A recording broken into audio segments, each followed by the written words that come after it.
ही कॉलेजची परीक्षा नाही, ह्याचं नावच आहे स्पर्धा परीक्षा. आपल्याकडे किती गुणवत्ता असो, आपल्याकडे किती नॉलेज असो, त्याचं स्पेशलायझेशनच्या ऐवजी इथं जनरलायझेशन खूप जास्त इम्पॉर्टंट आहे. एका वाक्यात बोलायचं झालं तर मी सांगेन की विद्यार्थ्याला डायरेक्शनची गरज आहे, डेडिकेशन अमर्याद आहे. आत्ता तुम्हाला आठवण करायची गरज नाही, ऑप्शन समोर आहेत आणि सब्जेक्टिव्ह पॅटर्नमध्ये तुम्हाला ते आठवण करून लिहायचं आहे. म्हणजेच उलट आता ऑब्जेक्टिव्ह पॅटर्नला जेवढा तुम्ही मुळासकट फॅक्टसह आणि कन्सेप्टसह रीड कराल तेवढा जास्त फायदा डिस्क्रिप्टिव्ह पॅटर्नलाही मिळणार आहे. पहिली गोष्ट कन्सेप्ट महत्त्वाची, दुसरी गोष्ट कंटेंट ज्याला आपण फॅक्ट म्हणतो, आणि तिसरी गोष्ट आहे अप्लाइड. ह्या 3 पॅटर्नमध्ये डिस्क्रिप्टिव्ह परीक्षा असते आणि या 3 पॅटर्नमध्ये ऑब्जेक्टिव्ह पण आहे. फक्त आपला थिंकिंग आणि ॲटिट्यूड बदलतो. कागदावर लिहून ठेवणे आणि 7 ते 11 मध्ये काय करतो हे लिहून ठेवणे याला नियोजन तिळमात्र म्हणत नाही. आणि म्हणून विद्यार्थ्यालाही दिसतंय आजूबाजूला काही विद्यार्थी एकाच वर्षात पास होतोय, काही विद्यार्थी 2च वर्षात पास होत आहेत. तर त्या विद्यार्थ्याकडे बघून मी अनुभव सांगेल ते फोकस होते आहे. आणि म्हणून विद्यार्थी मित्रांना सगळं सांगायचं आहे तर एका लाईनमध्ये मी बोलेन की आत्ता राज्यसेवेचा 2023 आणि 24चा पॅटर्न हा जर 21 आणि 22चे मेन्सचे पेपर पाहिले तर तुम्हाला लक्षात येईल आत्ताही कन्सेप्च्युअलच करावा लागतो, सब्जेक्टिव्हच करावा लागतो आणि डिटेल मूळ ग्रंथच वाचावा लागतोय. ही स्पर्धा परीक्षा आपला राग काढण्याची नाही, ही स्पर्धा परीक्षा आपला रिझल्ट काढण्याची आहे. आपण पाहतो आपल्या आजूबाजूला अशी कित्येक मुलं मुली आहेत जे स्पर्धा परीक्षेची तयारी करण्यासाठी आपलं घर सोडून, आपलं गाव सोडून पुण्यासारख्या शहरात येतात, तयारी करतात. पण मनात बरेच प्रश्न असतात, कन्फ्युजन असतं, नेमकी तयारी कशी करायची, सुरुवात कशी करायची, अभ्यासाची पद्धत कशी हवी आहे, वाचायचं किती किती तास अभ्यास करायचा, गायडन्स घ्यायचं का, क्लास लावायचे का, लायब्ररी लावायची का, इथपर्यंत. या सर्व प्रश्नांची उत्तरं जाणून घेण्यासाठी आपण आज थेट जाऊ एन श्याम सरांकडे. बोलबिडूच्या मंचावरती आज एन श्याम सर आलेले आहेत. सर, तुमचं बोलबिडूच्या मंचावरती खूप खूप स्वागत आहे. आमच्या प्रेक्षकांना सर तुम्ही तुमची ओळख करून द्या. Yes, thank you madam. आपल्याला आज तुम्ही माझी या बोलबिडूच्या प्लॅटफॉर्मवरती बोलण्याची संधी दिलात त्याबद्दल आपले खूप खूप धन्यवाद. आणि आपल्या बोलबिडूच्या माध्यमातून मला विद्यार्थ्यांशी संवाद साधण्याची संधी मिळते त्याबद्दलही खूप खूप धन्यवाद. आपण आत्ताच बोललात त्याप्रमाणे ग्रामीण भागातून अधिकतम विद्यार्थी अनेक प्रश्न मनामध्ये घेऊन येतो, जसं की कुठला क्लास करू, कुठला अभ्यास करू, कोणती परीक्षा देऊ, कुठली लायब्ररी, अनेक प्रश्न असतात आहे. तर या थेट प्रश्नांपासूनच्या सगळ्याच विषयाची सुरुवात करण्याच्या अगोदर माझी थोडक्यात ओळख सांगतो आहे. माझं नाव एन श्याम आणि मी स्पर्धा परीक्षेमध्ये 2012पासून शिकवतो. आज 10 वर्ष पूर्ण झालेली आहेत आणि या 10 वर्षाच्या कालावधीमध्ये मी स्पर्धा परीक्षेमध्ये राज्यघटना, अर्थव्यवस्था हे विषय शिकवत आलो आहे. आणि काही वर्ष सुरुवातीला 2 वर्ष मुंबईत मी शिकवत होतो आणि मागील 8 वर्षापासून मी पुण्यात शिकवतो. या स्पर्धा परीक्षेमध्ये अगदी जवळपास 15 ते 20 हजार विद्यार्थ्यांपेक्षा अधिक विद्यार्थ्याला मी गायडन्स केलेला आहे. अनेक सेमिनार, मोटिवेशनल गायडन्स, परीक्षेचं मार्गदर्शन, अभ्यासाची तयारी, त्यासोबत लिखाण, अर्थराज्य नावाचं पुस्तक या माध्यमातून आम्ही बरंच लिखाण केलेलं आहे. मासिक स्पर्धा परीक्षेच्यासाठी या ठिकाणी करत होतो. त्यासोबतच फक्त स्पर्धा परीक्षाच नाही तर मी मॅरेथॉन या क्षेत्रातही बरंच काम केलेलं आहे आणि मॅक्झिमम गेल्या 10 वर्षामध्ये स्पर्धा परीक्षेच्या विद्यार्थ्यांसाठी अगदी पर्सनली आणि पूर्णपणे सामूहिकरित्या विद्यार्थ्याला गाईड करायचं काम मी या माध्यमातून केलेलं आहे आणि आजही सध्या स्पर्धा परीक्षेमध्ये शिकवण्याचं काम चालू आहे. ओके सर, आपली चर्चाच स्पर्धा परीक्षेच्या विद्यार्थ्यांवरती, त्यांच्या अभ्यासावरती होती आहे. पण पुण्यात येऊन स्पर्धा परीक्षेची तयारी करायचं याचं प्रमाण प्रचंड वाढलं आहे अलीकडच्या काळामध्ये. पण तुम्ही पुण्यासारख्या शहरात फिरला तर तुम्हाला जागोजागी लायब्ररी दिसून येतील, क्लासेस दिसून येतील. म्हणजे पुण्यात यायचं आणि MPSC करायचे हा जो ट्रेंड आहे. पण माझा साधा प्रश्न आहे, बरेच असे विद्यार्थी अशा वर्गातून येतात, पुण्यासारख्या शहरात राहणं, खाण्याचा खर्च, क्लासेसचा खर्च, लायब्ररीचा खर्च हा त्यांना पेलवत नाही. मग अशा वेळेस साधा प्रश्न असा आहे की MPSC करायची, स्पर्धा परीक्षेची तयारी करायची म्हणजे पुण्यातच यावं लागतं का? ओके, तुम्ही बोललात त्याप्रमाणे हा एक प्रश्नही आहे, संभ्रमही आहे आणि योग्य नेमकं काय करावं हाही प्रश्न आहे. तर या तिन्ही कॅटेगरीजनुसार मी प्रश्नाचं उत्तर देतो आहे. तर पहिला महत्त्वाचा प्रश्न आहे की पुण्यात यावं का वगैरे. तर पुण्यात काय यावं याचं एक पहिलं उदाहरण किंवा पहिली नेमकी काय आवश्यकता आहे किंवा विद्यार्थ्याला नेमकं काय माहिती आहे. तर एक पहिली गोष्ट वातावरण, ही गोष्ट प्रत्येक विद्यार्थ्याच्या मनामध्ये असते की पुण्यात आल्यानंतर एक वातावरण मिळतं आणि वातावरण कुठं असतं, काय आहे. तर स्पर्धा परीक्षा क्लासेस आहेत किंवा लायब्ररी आहे किंवा एक आपला सामूहिक ग्रुप आहे, समवयस्क तयारी करणारे, आपल्या तेवढ्या लेवलच्या अभ्यासाची दिशा देणारे अनेक सिनियर ज्युनियर वर्ग मिळतो. हे एक वातावरण आहे ज्याच्यासाठी विद्यार्थी पुण्यात येताना दिसतो. तर ऑब्व्हियसली स्पर्धा परीक्षेमध्ये वातावरण ही गोष्ट आहेच, यात काही शंका नाही. म्हणजे मी खूप जास्त तयारी करण्याचा विचार करतोय, परंतु फॅमिली बॅकग्राऊंड, माझं राहण्याचं ठिकाण, माझ्या आजूबाजूचं परिसर, यामुळे अनेक वेळेला तयारी करायला बऱ्याच मर्यादा येतात. म्हणून विद्यार्थी पुण्यात येण्याचा विचार करतो. आणि पुणेच म्हणून नाही, नाशिक, औरंगाबाद अशा शहरामध्येही अनेक विद्यार्थी जिथे स्पर्धा परीक्षेचं एक मोठा मॉप किंवा ठिकाण आहे, या ठिकाणी तयारी करताना दिसतो. म्हणून पहिला मुद्दा आहे वातावरण. दुसरा आहे अशा ठिकाणी अनेक गुणवत्तापूर्ण टीचर्स मिळतात, अनेक साहित्य मिळतं, अनेक वेळेला आपले सिनियर्स असतात जे प्रामाणिकपणे आपल्याला हेल्प करतात, अनेक वेळेला आपल्या समवयस्क पण मित्र असतात जे कॉम्पिटेटिव्ह तयारी करतात आहे. म्हणजे तयारी करणं वेगळं आणि कॉम्पिटेटिव्ह तयारी करणं वेगळं. ह्या सगळ्या गोष्टी पुणे, नाशिक, औरंगाबाद अशासारख्या ठिकाणी मिळतात. म्हणून पुण्यात यावं असं एक घटक असतो. एक दुसऱ्या बाजूला पुण्यात यायलाच पाहिजे का, तर याचं उत्तर आहे असं काही बंधन नाही. आज सध्याच्या परिस्थितीत म्हणजे जसं आपण टेक्नॉलॉजी आणि ऑल इंटरनेट फॅसिलिटीज पाहतो, या कालावधीमध्ये आज सगळ्या गोष्टी बऱ्यापैकी आपल्याला आपण राहतो त्या ठिकाणीही उपलब्ध होत आहेत. म्हणजे जसं की मी जिथं राहतो त्या ठिकाणी मला जर योग्य गायडन्स मिळतं आहे इंटरनेटच्या माध्यमातून, यूट्यूबच्या माध्यमातून, तर मला ह्या वातावरणाची गरज नाही भासणार. आजूबाजूला तसं किमान लायब्ररी उपलब्ध आहे, मला सिनियर ज्युनियर्स किंवा काही टीचर्स या ऑनलाईनच्या माध्यमातून मिळत असतील, तर मला पुण्यात यायलाच पाहिजे असं काही बंधन नाही. म्हणजे माझा तोच प्रश्न होता की काहींना शहरात येणं परवडत नाही, ग्रामीण भागात घरी राहून ते अभ्यास करू शकतात का, त्यांच्यासाठी काय ऑप्शन आहेत? एक्झॅक्टली, ऑलवेज ऑप्शन्स आता अवेलेबल आहेत. म्हणजे गेल्या 5-10 वर्षातला कालावधी पाहिला तर आपल्याला फिजिकली पुणे किंवा नाशिक किंवा मोठ्या मेट्रो सिटीजमध्ये कुठे राहणं अत्यावश्यक आहे अशाला भाग नाही. आज विशेष आर्थिकरित्या बघितलं तर अनेक वेळेला हे परवडणारं नाही. लायब्ररी, क्लासेस आणि ऑल किंवा मेस, राहण्याचा खर्च, ह्या सगळ्या गोष्टीचा विचार केला तर सद्यस्थितीमध्ये सामान्य मध्यमवर्गीय गरीब विद्यार्थ्याला परवडणारं नाही. आणि स्पर्धा परीक्षेमध्ये या सगळ्या खर्चाचा विचार केला तर आज विद्यार्थी जिथंही आहे तिथं राहून तो योग्य तयारी करू शकतो. एवढ्या मुबलक फॅसिलिटीज आज उपलब्ध आहेत. मग ते यूट्यूबच्या माध्यमातून, विविध ॲपच्या माध्यमातून, अनेक टीचर्सच्या माध्यमातून ह्या सगळ्या गोष्टी उपलब्ध आहेत. त्यामुळे मनातून विद्यार्थ्यांनी हा न्यूनगंड दूर करावा की आपल्याला विशिष्ट ठिकाणीच जाता यायला पाहिजे किंवा गेलं पाहिजे असं काही नाही. फक्त मी सर्व विद्यार्थ्याला हे सांगायचा प्रयत्न करेन की एक्झॅक्टली वातावरण पाहिजे.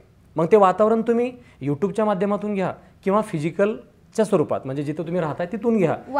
वातावरण म्हणजे एक्झॅक्टली अभ्यासाचं वातावरण म्हणजे काय की मी खूप जिद्दीनं अभ्यास करायची तयारी ठेवतोय, मला काही करून पास व्हायचंय, मी खूप त्याग करायला तयार आहे आणि कुठल्याही परिस्थिती मला यावर्षी पासच व्हायचंय, या जिद्द चिकाटीची मुलं कमी नाही आहेत. काही सोडायला तयार आहेत, भरपूर संघर्ष आहे, भरपूर त्याग आहे, परिस्थिती खूप वाईट आहे आणि तो आज या सगळ्या परिस्थितीतून जिंकण्यासाठी वाटेल ते करायला तयार आहे. पण MPSCला या सगळ्या गोष्टीशी काहीच देणं घेणं नाही आहे. ॲज अ MPSC कमिशन किंवा परीक्षा विचार केला तर परीक्षेचं एवढंच म्हणणं आहे की मला जे पाहिजे ती रिक्वायरमेंट पूर्ण करा, ज्ञान क्वालिफिकेशन पूर्ण करा.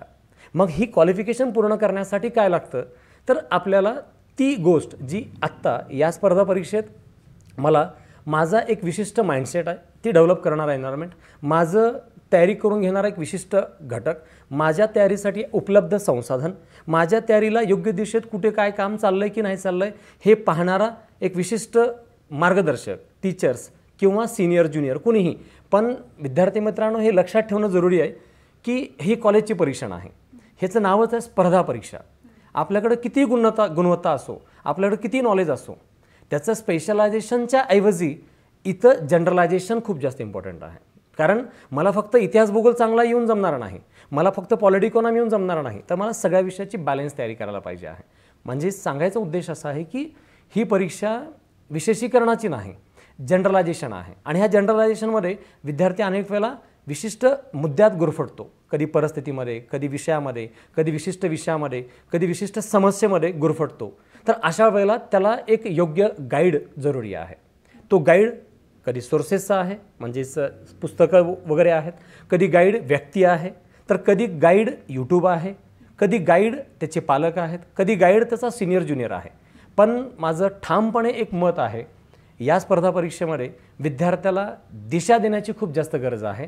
विद्यार्थ्याची नॉलेज मिळवण्याची तयारी अमाप आहे, मेहनत करायची तयारी अमाप आहे, नॉलेज त्याच्याकडे अमाप आहे.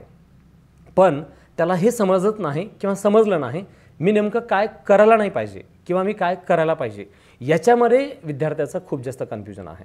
म्हणून एका वाक्यात बोलायचं झालं तर मी सांगेन की विद्यार्थ्याला डायरेक्शनची गरज आहे, डेडिकेशन अमर्याद आहे. आणि जर डायरेक्शन योग्य मिळालं तर त्या विद्यार्थ्याची एखाद्या वर्षात पोस्ट काढणं कुठल्याही परिस्थितीत डिफिकल्ट नाही आहे. म्हणून विद्यार्थी ठिकाण, वातावरण याचा इश्यू न बनवता किंवा आपल्या परिस्थितीचा इश्यू न बनवता आपलं जेवढं डेडिकेशन आहे त्याच्यात थोडंसं डायरेक्शनचा मसाला किंवा डायरेक्शनची एक आवश्यकता जर पूर्ण करता आली तर त्या विद्यार्थ्याला माझ्या मते ही स्पर्धा परीक्षा कधीही अवघड जाणार नाही आहे. आणि म्हणून माझं अजून 2 वाक्य त्या विद्यार्थ्याला सांगायची, ती म्हणजे विद्यार्थी जिथं जे प्रिपेअर करतोय त्यांनी स्वतःला 2 दिवसाला 8 दिवसाला स्वतःलाही तपासावं की आपलं डायरेक्शन चुकतंय की नाही. आणि डायरेक्शन चुकतंय की बरोबर आहे हे तपासण्याचे योग्य पुरावे म्हणजे आयोगाच्या प्रश्नपत्रिका प्रिव्हियस इयरच्या, त्यासोबत आयोगाचा सिलेबस आणि या 2 गोष्टीमध्ये आपण कुठे बसतो याची लेवल हे नेहमी जर तपासता आली तर विद्यार्थी 101% आपल्या एक डायरेक्शनमध्ये, एक आपल्या ऑब्जेक्टिव्हमध्ये नक्कीच पुढे जाऊ शकतो कमीत वेळामध्ये. सर, या तयारीच्या भागामध्ये एक नवीन बदल घडला आहे एक्झाम पॅटर्नचा. आता 2012 पासून ऑब्जेक्टिव्ह पॅटर्न लागू आहे. आता 25 पासून डिस्क्रिप्टिव्ह पॅटर्न लागू होणार असं आयोगाने सांगितलेलं आहे. तर आत्ता 2023 सुरू आहे, 2025 पासून नवीन पॅटर्न लागू होणार. ऑब्जेक्टिव्ह पॅटर्नवरून डिस्क्रिप्टिव्ह पॅटर्नवरती शिफ्ट होणं हा जो बदल आहे तो टॅकल कसा करायचा आणि दोन्हींचं बॅलन्स कसं साधायचं, म्हणजे हा जो 2.5 वर्षाचा 2 ते 2.5 वर्षांचा आपण कालावधी म्हणूया, त्याचं प्रॉपर प्लॅनिंग कसं असलं पाहिजे. कारण की यांना या पॅटर्नसोबत आत्ता खेळायचं आहे, लागलीच 25 पासून नवीन पॅटर्नला फेस करायचं आहे, तर त्याचं एक मार्गदर्शन करा. एक्झॅक्टली. अनेक विद्यार्थ्यांच्या मनामध्ये हा संभ्रमच आहे. प्रामुख्याने माझं असं ओपिनियन आहे की त्या विद्यार्थ्याच्या मनात संभ्रम आहे जो आत्ता फायनल इयरला आहे, ग्रॅज्युएशनच्या फायनल इयरला आहे, त्याला हा ट्रान्झिशन पिरियड फेस करावा लागणार आहे. कारण जो विद्यार्थी ग्रॅज्युएट आहे, आत्ता एक्झॅक्टली ग्रॅज्युएट आहे, तो विद्यार्थी 2023चा अटेम्प्ट देणार आहे, त्याला त्याचा काही इश्यू नाही आहे, तो आता प्रिपेअर करणार आहे आपला ऑब्जेक्टिव्ह जे चालू आहे त्याप्रमाणे, म्हणजे जुना पॅटर्न जो होता त्यानुसार. आणि तो हा या वर्षाचा 23चा जो अटेम्प्ट देणार आहे तोच विद्यार्थी 24चा अटेम्प्ट देणार आहे.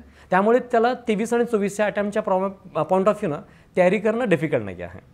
पण तुम्ही जसा प्रश्न विचारला त्याप्रमाणे 25चा अटेम्प्ट देणारा एक जो फ्रेश कॅन्डिडेट आहे तो आता सध्या फर्स्ट इयर किंवा सेकंड इयरला आहे, त्याला 25चा अटेम्प्ट द्यायचं आहे, तर ती तयारी करताना मात्र त्याला थोडंसं प्लॅनिंग करणं गरजेचं आहे आत्तापासून. आणि आत्तापासून तयारी करताना माझंच ओपिनियन आहे की त्यांनी पूर्णपणे 25चा अटेम्प्ट UPSCचा जो सिलेबस आहे त्याला समोर ठेवून प्रिपरेशनची वास्तविकता सुरू करावी आहे. आणि तो विद्यार्थी आत्ता फर्स्ट इयर झालेला असला पाहिजे किंवा फर्स्ट इयरला असावा. त्यांनी आत्तापासून UPSCचा जो पॅटर्न आहे मेन्सचा तो फर्स्ट इयरला असताना फिनिश करावा, सेकंड इयरला असताना त्याचं रिव्हिजन, प्रॅक्टिस, नोट्स तयार करावे, आणि थर्ड इयरला असताना तो एक्झॅक्टली अपिअरिंगमध्ये एक्झाम देऊ शकतो. याप्रमाणे 2025चा अटेम्प्ट द्यायची तो तयारी करू शकतो. हे झालं आत्ता ग्रॅज्युएशन करणारा किंवा ग्रॅज्युएशन करत आहे या माध्यमातूनच्या विद्यार्थ्यासाठी. पण जो एक्झॅक्टली आत्ता पूर्ण फायनल इयर झालेला आहे आणि तो 23चा अटेम्प्ट दिला आहे, त्याला 24चा अटेम्प्ट पण मिळालेला आहे, तर माझं पर्सनली ओपिनियन आहे की मॅक्झिमम विद्यार्थ्यांनी ही डेडलाईन ठेवावी की आपल्याला 25च्या अटेम्प्टमध्ये भानगडीत पडण्याची गरज पडू नये.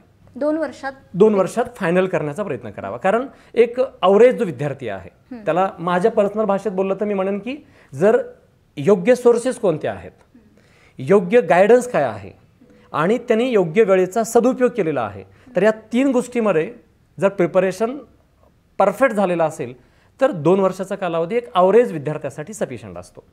पण अनेक वेळा काय होतं की ही स्पर्धा परीक्षा एवढी वर्स्ट लेवलला किंवा हायेस्ट लेवलला पोहोचलेली आहे, विद्यार्थी कुठं ना कुठे कमी पडतो.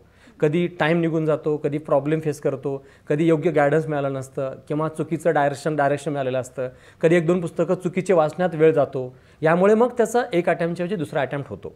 तर मग हे जे काही मिस्टेक आहेत ते 23च्या ऐवजी 24मध्ये इम्प्रूव्हमेंट करावे आणि 24मध्ये फायनल पोस्ट काढण्याचा प्रयत्न करावा.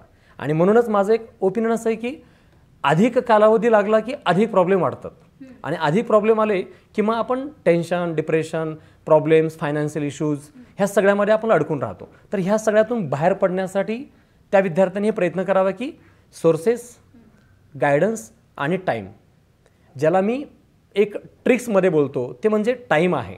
या स्पर्धा परीक्षेमध्ये सर्वात जास्त चॅलेंज आहे ते टाईमचं आहे. आणि सर्वात जास्त विद्यार्थ्यांचा फोकस आहे तो टार्गेटवर आहे. आणि ह्या टाईम आणि टार्गेटमध्ये जो विद्यार्थी इम्बॅलन्स होतो तो टेम्परामेंटमध्ये. आणि म्हणून प्रत्येक विद्यार्थ्याला ही गरज आहे टेम्परामेंट सांभाळण्याची. माझं ओपिनियन आहे की टार्गेटवर फोकस करूच नका. टार्गेट हा परिणाम आहे. म्हणजे तुम्हाला जी पोस्ट काढायचं आहे तो परिणाम आहे. DC बनायचं आहे, DYSP बनायचं आहे, हे परिणाम आहे. तो आपोआप येणारच आहे जर तुम्ही टाईमचं युटिलाइज केलात आणि टेम्परामेंट बॅलन्स केलात तर रिझल्ट म्हणजे टार्गेट आहे, तो आपोआप येईल. पण प्रॉब्लेम काय होतो, विद्यार्थी आत्ता टाईम हातात पकडला आहे आणि टार्गेटवर फोकस करतोय.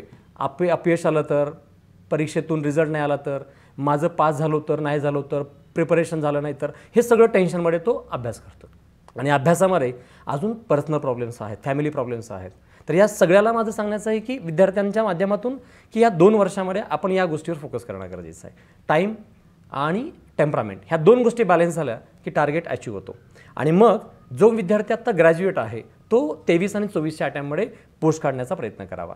आयोगाने फक्त 23चा अटेम्प्ट दिला असता तर अजून चॅलेंजेस वाढले असते. कारण याऐवजी पुढच्या वर्षी मी काय करू हा प्रश्नचिन्ह आत्ता विद्यार्थ्याच्या मनात आला असता आहे. तर 23 आणि 24 हे 2 अटेम्प्ट आहेत असं समजून विद्यार्थ्यांनी प्रिपेअर करावं. पण जो विद्यार्थी आत्तापासून करणारा 25चा अटेम्प्ट त्याच्यासाठी आत्तापासून mains point of view descriptive तयारी करायला सुरू करायला हरकत नाही. म्हणजे आता जे नव्याने एंट्री मारणार आहेत त्यांनी 25च्या पॅटर्न वरती फोकस करू शकतो. पण माझं ओपिनियन आहे की जर ग्रॅज्युएट आहे तर तो 24चा अटेम्प्ट पण द्यायला हरकत नाही. आता जो जूनमध्ये ग्रॅज्युएट होईल तो आत्ता इमिडिएटली 24च्या अटेम्प्टसाठी प्रिपेअर करू शकतो. इथून पुढे 6 महिन्याचा कालावधी आहे मेन्सचा अभ्यास, पुढे 4 महिन्याचा कालावधी मिळेल 24मध्ये प्रीचा अभ्यास आणि नेक्स्ट 2024च्या अटेम्प्टमध्ये तो तयार होईल. पण त्याच्यासमोर टेन्शन काय आहे, 24चा मी ऑब्जेक्टिव्ह अटेम्प्ट देतोय आणि 25ला पुन्हा मी सब्जेक्टिव्हला शिफ्ट कसं होऊ. तर त्या विद्यार्थ्याला माझं सांगणं हे आहे की आत्ता जे राज्यसेवेच्या परीक्षेचा ऑब्जेक्टिव्ह पॅटर्न आहे ॲक्च्युअलमध्ये तो 2022चे सगळे क्वेश्चन पेपर बघितले तर ते एवढे ॲनालिटिकल व्ह्यूचे झालेले आहेत की त्याला सब्जेक्टिव्ह दृष्टिकोनातूनच अभ्यास केला तर ऑब्जेक्टिव्ह क्वेश्चन सॉल्व्ह होतात. एवढा तो व्याप्त विश्लेषणात्मक झालेला आहे. म्हणून माझं असं ओपिनियन आहे की तयारी ॲनालिटिकल करा. जसं की समजा आत्तापर्यंत 2017-18 पासूनचे 22पर्यंतचे पेपर्स बघितले तर त्याच्यामध्ये विद्यार्थ्याला ऑब्जेक्टिव्ह क्वेश्चन दिसतो. जसं की रेपो रेटमध्ये बदल झाला तर पुढीलपैकी कोणते परिणाम होतात असा प्रश्न विचारलेला आहे. तर मग पुढीलपैकी कोणते परिणाम होतात हे कधी समजेल. म्हणजे रेपो रेट वाढवला तर तेव्हा काय परिणाम होऊ शकतो. मग रेपो रेटमध्ये वाढ झाली म्हणजे याचा अर्थ त्यावेळेस व्याजदर वाढवलेला आहे. मग अशा वेळेला त्यावेळेस बाजारात चलन कमी होईल की वाढेल, त्यावेळेस रोजगारात वाढ होईल की कमी होईल, उद्योगाला कर्ज अधिक मिळेल की कमी मिळेल, गुंतवणूक वाढेल की घटेल, हे सगळं फॅक्ट नाही आहेत, हे कन्सेप्च्युअल आहे. आणि हे कन्सेप्ट जेव्हा विद्यार्थ्याला समजते आणि त्याचं ॲनालिटिकल थिंकिंग करतो तेव्हाच खऱ्या अर्थानं तो तयार राहतो.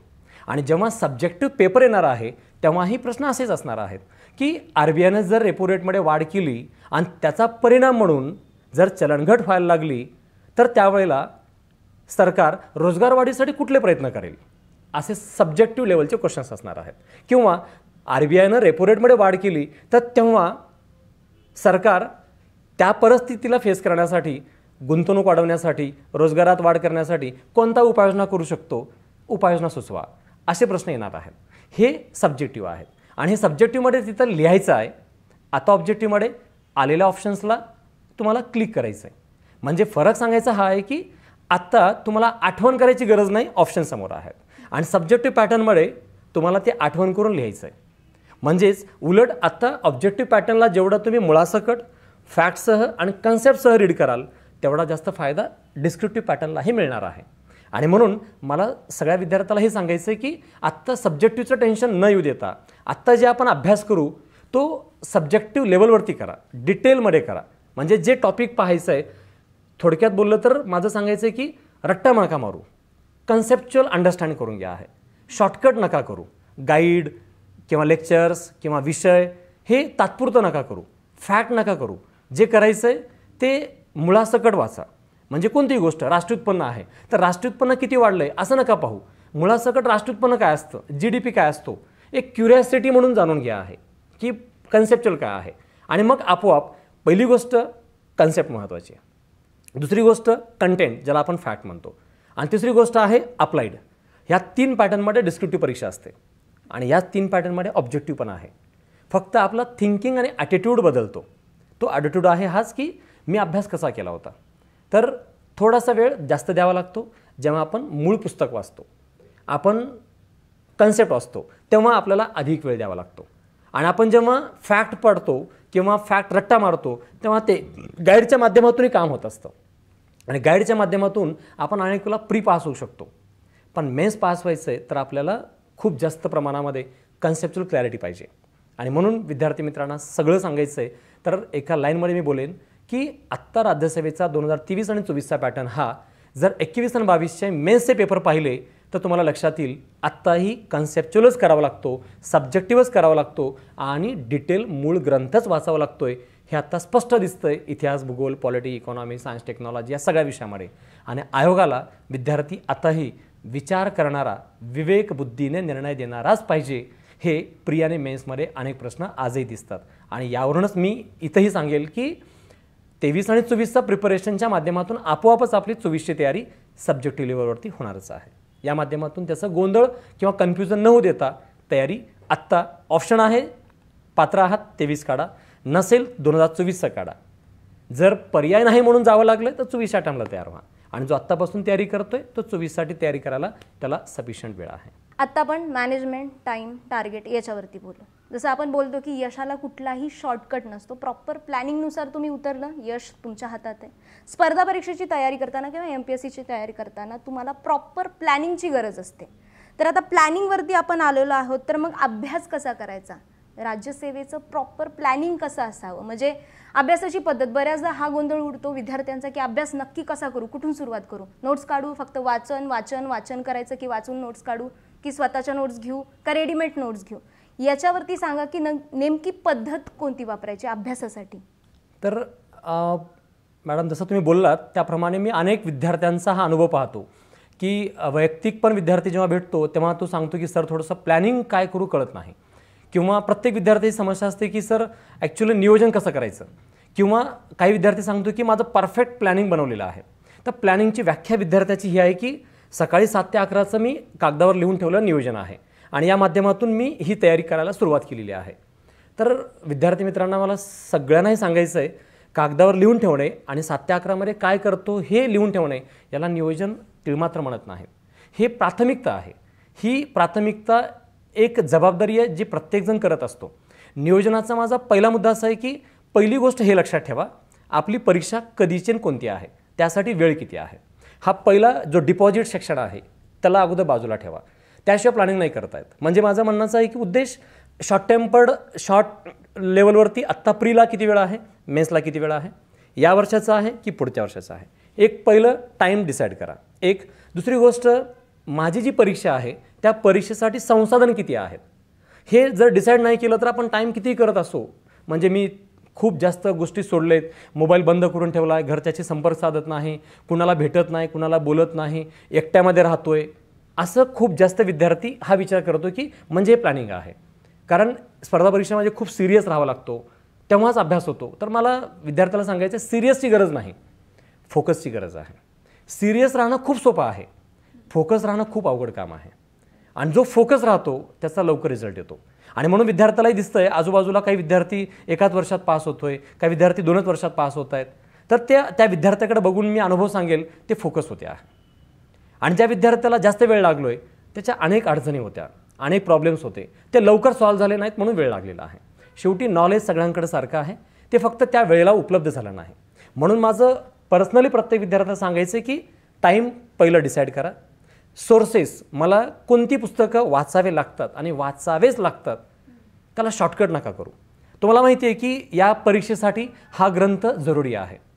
पण कोणीतरी सांगेल की नाही या ग्रंथाशिवाय गाईड आहे चांगला आहे, किंवा एवढे नोट्स आहेत ते वापरला तरी चांगला आहे, किंवा मी तुला एवढं सांगतो एवढं केलं तरी पुरेसं आहे. तर माझं असं म्हणणं आहे की नवीन फ्रेश विद्यार्थ्यांना जोपर्यंत तुम्ही मूळ पुस्तक वाचणार नाही तोपर्यंत कोणतेही, मग ते क्लास नोट्स असो, गाईड्स असो किंवा एखादा लेक्चर्स असो, त्यातून ते काम परफेक्ट होत नाही. म्हणून मूळ ग्रंथ वाचा, त्याला शॉर्टकट नका करू. आणि ग्रंथ वाचायचं म्हणलं की वेळ लागतो, मग पुन्हा चॅलेंजेस टाईमशी येतो. म्हणून अगोदर टाईम डिसाईड करा, त्यानंतर आपले सोर्सेस डिसाईड करा आणि त्यानंतर ठरवा आपण कुठे अभ्यास करणार आहोत, कुणासोबत अभ्यास करणार आहोत, किती वेळात करणार आहोत, काय करायचं नाही हे डिसाईड करणं गरजेचं आहे. म्हणून ह्या 3 गोष्टीला मी 3 शब्दात बोलेन, ते म्हणजे 1 संसाधन, दुसरं टाईम आहे आणि तिसरं म्हणजे जी परीक्षा देतो आपण त्या परीक्षेसाठी आपण अभ्यास, वातावरण, ठिकाण, आपलं राहण्याचं ह्या सगळ्या गोष्टी फायनलाइज झाल्या की मग देन आपली परीक्षा जी पुढे करायची आहे, अचीव करायचं आहे ते प्राप्त होतो. हा प्लॅनिंगचा एक पार्ट आहे. प्लॅनिंगचा दुसरा पार्ट आहे, प्लॅनिंगमध्ये येतो तो म्हणजे मला क्लास करायची की नाही करायचं आहे, मला टेस्ट सिरीज लावायची की नाही लावायचं आहे, मला गायडन्स कोणाचं घ्यायचं की नाही घ्यायचं आहे, हा प्लॅनिंगचा दुसरा पार्ट आहे. हे डिसाईड होणं गरजेचं आहे. जर आपण हे डिसाईड नाही केलं तर 4 महिन्यानंतर कळेल की अरे टेस्ट सिरीज लावायला पाहिजे होती पण मी लावलीच नाही म्हणून माझा रिझल्ट गेला. मला सेल्फ स्टडीज करायचं होतं पण मी उगीच क्लास लावला म्हणून मी माझा वेळ गेला. कदाचित मला हे पुस्तक वाचायलाच नाही पाहिजे होते पण मला कोणी सांगितलंच नाही की हे पुस्तक वाचायला पाहिजे होते म्हणून माझा वेळ गेला. ॲक्च्युअलमध्ये मला या ॲपवर मी या क्लासमध्ये हे लेक्चर करायलाच पाहिजे होते पण मला उशीरला समजलं की हे लेक्चर्स, हे क्लास किंवा या टीचर्सला मला भेटायला पाहिजे होतं. कदाचित हे मला लवकर भेटले असते तर मी लवकर रिझल्ट घेऊ शकला असतो. हे असं अनेक विद्यार्थ्याबद्दल मी पर्सनली खूप जास्त अनुभव घेतलेला आहे आणि म्हणून मला विद्यार्थ्याला हे सांगावंसं वाटतं, जे पाहिजे ते ठासून मागा आणि ठरवून मागा. 2 नाही 10 लोकांना भेटा. गाईड नाही केले 10 वेळेस फोन करा पण तरी पण भेटला नाही तर मग देन पर्याय शोधा. पण मी करूनच दाखवतो, मी बघूनच घेतो, मीच करतो, मला वाटेल ते बरोबर आहे असं ठरवू नका आहे. कारण ही स्पर्धा परीक्षा आपला राग काढण्याची नाही, ही स्पर्धा परीक्षा आपला रिझल्ट काढण्याची आहे. आणि रिझल्ट काढायचं आहे तर माझं एक ओपिनियन आहे, ॲज अ स्टुडंट बिहेव करावा आहे. ॲज अ स्टुडंट काय आहे तर स्टुडंटची ही वैशिष्ट्ये आहेत की या परीक्षेला लागणारी सगळी रिक्वायरमेंट मी योग्य त्या व्यक्तीकडून जाणून घेईन. मग ते शिक्षक असू शकतो, एखादा सिनियर विद्यार्थी असू शकतो, एखादा आपला लहान मोठा भाऊ असू शकतो. जाणून घ्या आहे एक रिक्वायरमेंट काय आहेत. दुसरी गोष्ट, आयोगाचे पेपर मॅक्झिमम अनालाइज करा. तिसरी गोष्ट, संपर्कात राहा कुणाच्याही, जे व्यक्ती पात्रतेची आहे, जी व्यक्ती या क्षेत्रामध्ये विशेषज्ञता देणारी आहे आणि ती व्यक्ती तुम्हाला प्रामाणिकपणे गाईड करणारी आहे, त्या व्यक्तीच्या संपर्कात राहा. एकटं राहिलात तर प्रॉब्लेम नाही पण एकटं राहिलात तर स्वतःला नेहमी इम्प्रूव्हमेंट करा आणि जाणून घ्या की आपण खरंच ट्रॅकवर आहोत का, आपलं काही कमी अधिक होतं आहे का हे जाणून घेणं गरजेचं आहे. पण अनेक विद्यार्थी मी पाहतो, म्हणजे ग्रामीण भागामध्ये खूप विद्यार्थ्यांकडं खूप पोटेन्शियल आहे, खूप जिद्द आहे, खूप चिकाटी आहे, खूप जास्त संघर्ष करणार आहे. फक्त त्याला एक प्लॅटफॉर्म, एक गायडन्स आणि एक डायरेक्शन मिळण्याची आवश्यकता आहे. आणि ते मिळालं की त्या विद्यार्थ्याचं ते पोटेन्शियल बाहेर यायला वेळ लागत नाही. आणि काही विद्यार्थी आहेत जे जिद्द चिकाटी हे सगळं ठेवणारे आहेत पण चुकीचं मार्गदर्शन, चुकीचा सोर्स, चुकीच्या टाईमला काहीतरी काम सुरू झालं ज्यामुळे तो वेळ गेलेला आहे आणि ते जर नाही झालं तर आपोआपच प्लॅनिंग आपलं एक्झिक्यूट होतं आहे. तर माझं सांगण्याचं नियोजनाचा मुख्य पाठ आहे की नियोजनाचा अर्थ कागदावर काही लिहून काढणे असा नसून मी दररोज संध्याकाळी झोपण्याच्या अगोदर किमान 10 मिनिटं मूल्यांकन करेल की आजचा दिवस माझ्या स्पर्धा परीक्षेसाठी होता का.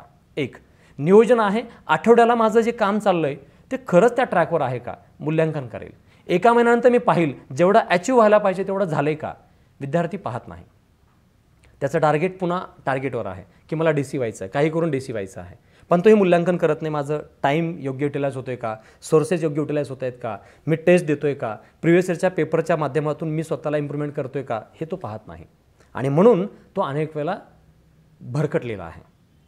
तर याला जर काही मोजक्या शब्दात जर विद्यार्थ्याला सांगायचं झालं आणि लक्षात ठेवायचं झालं तर मी सांगेल, विद्यार्थ्यांनी स्वतःचं मूल्यांकन करणं गरजेचं आहे. विद्यार्थ्यांनी आयोगाचे पेपर्स मॅथ्स फॉलो करणं गरजेचं आहे. विद्यार्थ्यांनी गाईड नावाचा जो गोष्ट आहे, गाईड म्हणजे मला म्हणायचं आहे गाईड एक पर्सन असू शकतो, गाईड एक पुस्तक असू शकतं, गाईड एक सोशल मीडियावरून जसं की यूट्यूब वगैरे वाला आहेत या माध्यमातून असू शकतो. पण विद्यार्थ्यांनी स्वतःला नेहमी मूल्यांकन करून घेणं गरजेचं आहे त्या गाईडच्या माध्यमातून. आणि लास्ट गोष्ट, फोकस. जेव्हा हे ठरवलं तुम्ही की या वर्षीची ही परीक्षा द्यायची आहे तर या वर्षाच्या परीक्षेच्या कालावधीमध्ये तुम्ही थोडंही कुठे डायव्हर्ट नका हो, जे आपला टार्गेट अचीव करायचं त्याबद्दल. यालाच प्लॅनिंग म्हणता येईल, जे आपल्याला टार्गेट ओरिएंटेड काम करणं गरजेचं आहे. सर, हे झालं पूर्ण वेळ अभ्यास करणाऱ्या विद्यार्थ्यांची तयारी असेल किंवा त्यांचं मार्गदर्शन. आजकाल याचंही प्रमाण वाढते की नोकरी करत करत राज्यसेवेची तयारी करत असतील, स्पर्धा परीक्षेची तयारी करत असतील तर त्यांनी हा बॅलन्स कसा साधायचा. म्हणजे नोकरी करणाऱ्यांचा 8 ते 10 तास जॉब असतो तर उरलेल्या 2 ते 4 तासांचा, 2 ते 3 तासांचा कसं नियोजन लावायचं, कसा अभ्यास करायचा. एक्झॅक्टली. हे आत्ता अजून एक विशेष म्हणजे चांगली न्यूज ही पण आहे की आत्ता जे आपण सक्सेस रेशो पाहतोय त्यामध्ये बऱ्याच लोकांचं हेही प्रमाण आहे जे जॉब करून पास होत आहेत. काही फॅमिली सांभाळणाऱ्या मुलीं पण आहेत, म्हणजे एका बाजूला फॅमिली सांभाळत आहेत, दुसऱ्या बाजूला ते जॉब पण करत आहेत आणि त्यासोबत परीक्षेची तयारी करत आहेत. तर मी त्या सर्व विद्यार्थी मित्रांना सांगेल की तुम्ही पहिली गोष्ट कुठल्याही परिस्थितीमध्ये पहिली अगोदर गायडन्स आउटलाईन ठरवणं गरजेचं आहे. गायडन्स आउटलाईन म्हणजे काय, तुमच्याकडे वेळ कमी आहे आणि ह्या मर्यादित वेळेमध्ये तयारी करायचं आहे, तर आपल्याला नेमकं कोणती पुस्तकं वाचायची हे गायडन्स.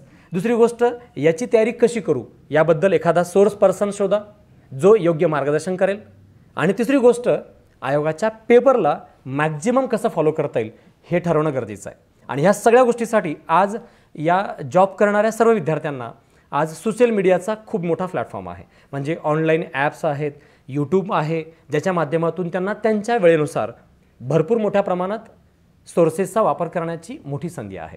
त्यामुळे त्यांच्याकडं आहे त्या मर्यादित वेळेमध्ये आपलं प्लॅनिंग करणं कुठल्याही परिस्थितीत डिफिकल्ट जाणार नाही. पण या स्पर्धा परीक्षेमध्ये वाढलेली संसाधन, गायडन्स, टीचर्स आणि सोर्स मटेरियल हे एवढं मोठ्या प्रमाणात मोबिलाईज झालेलं आहे की त्याच्या मायाजाळात न भरकटता आपण त्याला स्ट्रक्चरमध्ये डिफाईन करणं गरजेचं आहे. आणि जर त्याला आपण स्ट्रक्चराईज केलं तर मी म्हणेन की त्या विद्यार्थ्यांना कुठलीही विशेष समस्याला फेस करावं लागणार नाही. सो पहिली गोष्ट, तुम्ही तुमची फॅमिली एक स्ट्रक्चर ठेवा.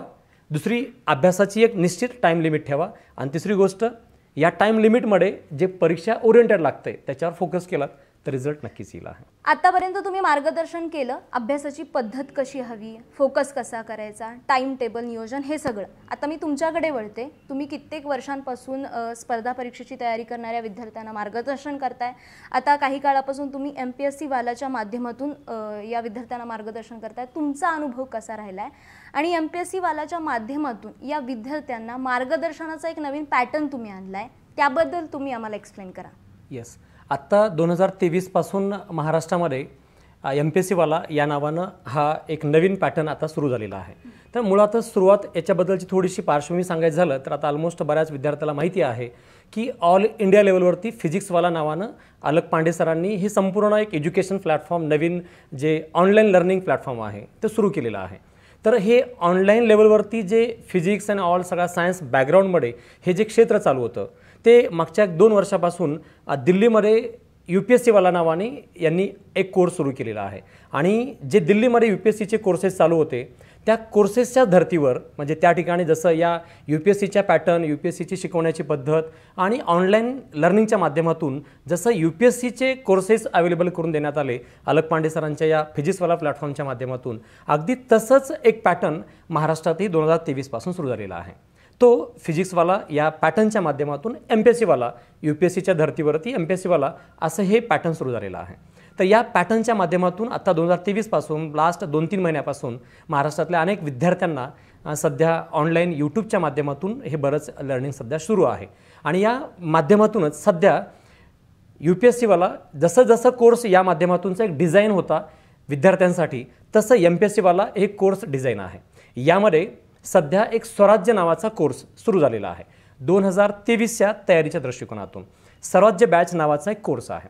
ज्या स्वराज्य बॅच नावाच्या कोर्समध्ये विद्यार्थ्याला 2023मध्ये जे प्रिपरेशन करायचं, आता जे 4 जूनला परीक्षा आहे, पूर्वपरीक्षा, आणि ऑक्टोबरमध्ये मुख्य परीक्षा आहे, तर या तयारीच्या दृष्टिकोनातून प्रत्येक विद्यार्थ्याला प्रिपेअर करता यावं यासाठी आत्ता जूनच्या परीक्षेसाठी जो पुढचा 2 महिन्याचा वेळ आहे, हा नावाला एक फास्ट ट्रॅक दिसतोय, परंतु फास्ट ट्रॅक न घेता यामध्ये विद्यार्थ्यांसाठी आम्ही MPSC वाला या प्लॅटफॉर्मच्या माध्यमातून दररोज 5 तासाचं लेक्चर्स आहे. दररोज 5 तास लेक्चर्स प्री एक्झामपर्यंत असणार आहेत.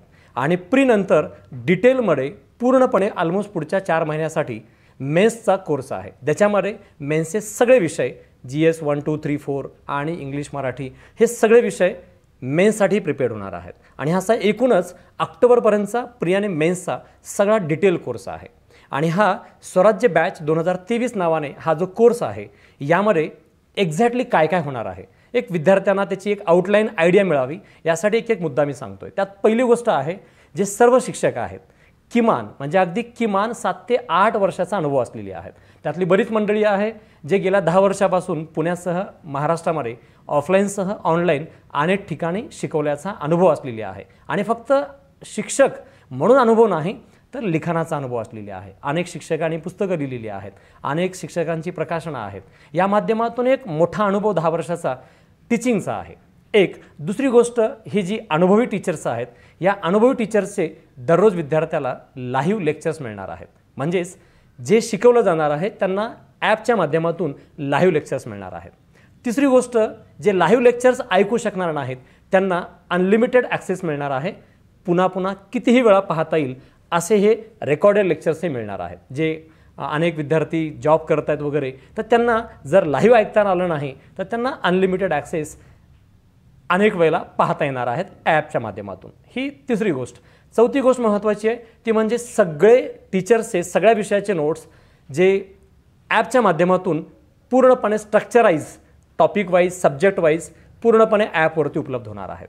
त्यासोबत प्रत्येक विद्यार्थ्याला स्टडी मटेरियल, मासिक्स आणि अदर मटेरियल सोर्सेस या ॲपच्या माध्यमातून मिळणार आहे.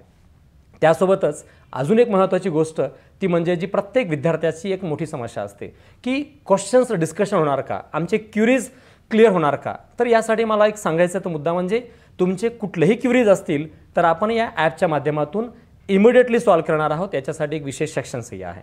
त्यासोबतच MCQs आणि PYQs ह्या 2 गोष्टी आहेत ज्याच्यावरती खास भर दिला जाणार आहे. PYQs प्रिव्हियस इयर क्वेश्चन्स याच्यावरती विशेष भर प्रत्येक लेक्चरमध्ये असणार आहे आणि त्यासोबत मल्टिपल चॉईस क्वेश्चन्स ज्याला आपण मॉडेल क्वेश्चनच्या माध्यमातून भर देतो. तर हे PYQ आणि MCQs हे दोन्ही जे मॉडेल आणि प्रिव्हियस इयर्स या 2 माध्यमातून याचा पॅटर्न मॅक्झिमम सॉल्व्ह केला जाणार आहे. म्हणजेच आत्ता जे जूनमध्ये होणारी प्री आहे यासाठी पुढच्या 2 महिन्यामध्ये दररोज 5 तास याप्रमाणे लेक्चर्स, मटेरियल आणि क्वेश्चन्स या माध्यमातून हे 3 वेनं प्रीपर्यंत काम चालणार आहे आणि प्री मॅक्झिमम विद्यार्थ्याचा रिझल्ट यावा या उद्देशानं 2 महिन्यात हे काम सगळं फिनिश केलं जाईल, परफेक्ट करून घेतलं जाईल क्वेश्चन्स, नोट्स आणि पेपरच्या माध्यमातून. आणि प्री नंतर मेन्स पूर्णपणे या विद्यार्थ्याची परफेक्ट बनावी यासाठी प्रॉपर वेनं पूर्ण मेन्सचे लेक्चर्स, टॉपिक्स आणि कंटेंट विथ MCQ आणि PYQ या पद्धतीने सगळा पॅटर्न त्या पद्धतीने पुढे चालणार आहे. आणि विशेष म्हणजे ऑक्टोबरमध्ये जरी परीक्षा संपली तरी या सर्व विद्यार्थ्यांसाठी पुढे नोव्हेंबर आणि डिसेंबर हा आणखी 2 महिन्याचा एक्स्ट्रा ॲक्सेस या कोर्सचा अवेलेबल असणार आहे. म्हणजे स्वराज्य बॅच ही वास्तवात ऑक्टोबरपर्यंत नाही तर ती डिसेंबरपर्यंत विद्यार्थ्याला पाहता येणार आहे आणि तीही अनलिमिटेड टाईमसाठी पाहता येणार आहे. म्हणजे अनलिमिटेड वेळेला पाहता येणार आहे. डिसेंबरपर्यंत पाहू शकता, पण कितीही वेळेला पाहू शकता हे त्याचं एक विशेष आहे. आणि या सगळ्या कोर्ससाठी जी एकूणच फीस आहे ती जे विद्यार्थ्याला, जसं अलग पांडे सरांचं विजन आहे की एक अफोर्डेबल एज्युकेशन व्हावं या माध्यमातून, ते फक्त 3,999 रुपयामध्ये प्रत्येक विद्यार्थ्याला हा कोर्स प्राप्त होणार आहे. प्री आणि मेन्स या माध्यमातून ह्या संपूर्ण कोर्सचे material, lectures, notes, question series ही सगळी 3,999 रुपयामध्ये प्रत्येक विद्यार्थ्याला ॲक्सेस होईल. याची पूर्णपणे तयारी या फिजिक्सवाला या ॲपवरती मिळणार आहे. आणि फिजिक्सवाला या ॲपमधून तुम्हाला MPSC नावाचा सेक्शन दिसेल आणि या MPSC नावाच्या सेक्शन्समध्ये तुम्हाला त्या ठिकाणी स्वराज्य नावाचा कोर्स दिसेल. स्वराज्य 2023 नावाचा कोर्स असेल आहे आणि या कोर्सच्या माध्यमातून तुम्हाला प्री आणि मेन्सची सगळी तयारी होताना दिसेल आहे. आणि या कोर्समध्ये तुम्ही जे काही परचेस करणार आहात म्हणजे पेड करणार आहात, हे जर तुम्ही बोलबिडूच्या माध्यमातून, जर बोलबिडूचा जो आपला विद्यार्थी वर्ग आहे त्यांनी जर हा कोर्स घेण्यासाठी बोलबिडूचा कोड वापरला म्हणजेच BB1100 हा जर कोर्स वापरला, म्हणजे हा जर कोड वापरला तर त्या विद्यार्थ्यांना 1100 रुपयाची सूट मिळणार आहे. म्हणजे या माध्यमातून आणखी एक ऑफर त्यामध्ये प्राप्त होणार आहे. म्हणजे 3,999 या रुपयाच्या फीसमध्ये सुद्धा विद्यार्थ्याला BB1100 हा जर कोड वापरला तर आणखी 1100 रुपयाची सूट मिळणार आहे आणि या माध्यमातून प्रत्येक विद्यार्थ्याला त्या ठिकाणी कोर्सची तयारी करता येणार आहे. हे या स्वराज्य बॅचचे खास विशेष वैशिष्ट्य आहे. येस सर, या संपूर्ण डिस्कशनमध्ये मी अशी अपेक्षा करते बोलबिडूच्या प्रेक्षकांचे, विद्यार्थ्यांचे बरेच डाऊट्स क्लिअर झाले असतील, बऱ्याच क्वेरी सॉल्व्ह झाल्या असतील. तरी देखील तुम्हाला काही प्रश्न असतील तर कमेंट बॉक्समध्ये नक्की विचारा. आणि सरांनी जी स्वराज्य बॅच सांगितली आहे त्याची लिंक आम्ही खाली डिस्क्रिप्शन बॉक्समध्ये दिलेली आहे, त्यावर नक्की भेट द्या. आणि अशाच माहितीपर इंटरव्ह्यूज पाहण्यासाठी बोलबिडूच्या यूट्यूब चॅनलला सबस्क्राईब करायला विसरू नका.